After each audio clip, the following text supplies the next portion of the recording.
Şəkər xəstəliyinin birinci zərbə vurduğu orqanın böbrəklər olduğunu bilirdinizmi? Biz bunu sidik analizində şəkər aşkarlandıqda bilirik. Hazırda dünyada böbrək çatışmazlığı adlanan ağır vəziyyətin əsas hissəsi şəkərli diabet xəstələrinin payına düşür. Şəkər xəstəliyi xəstənin ən xırda damarlarını zədələdiyi üçün böbreyin də incə kapillyarları zədələnir və böbrək artıq əvvəlki kimi süzmür. Bədənimiz faydalı maddələri, xüsusilə də zülalları itirməyə başlayır. Bu proses davam etdikcə isə xroniki böbrək xəstəliyi və çatışmazlığı yaranır.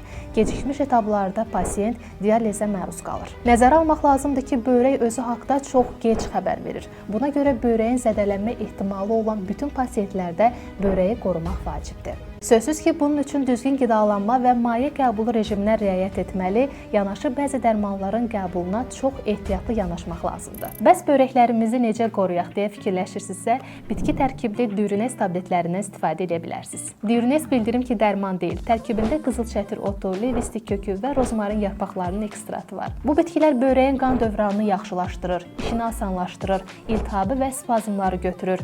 Təbii sidik qovucu təsir göstərdiyi üçün bədəndə yığılıb qalmış mayeni qovur və şişkinliyi də azaldır. Diurenesi 12 yaşdan yuxarı uşaqlara, hətta hamilə qadınlara da istifadə etmək olar, çünki məhsul təhlükəsizdir. Şəkər və ürək xəstələrinə xüsusilə faydalıdır. Bir ay müddətində gündə 2 dəfə bir tablet qəbul etməyiniz kifayətdir. Poş istehsalı olan Diurenes tabletlərini bütün apteklərdən əldə edə bilərsiniz.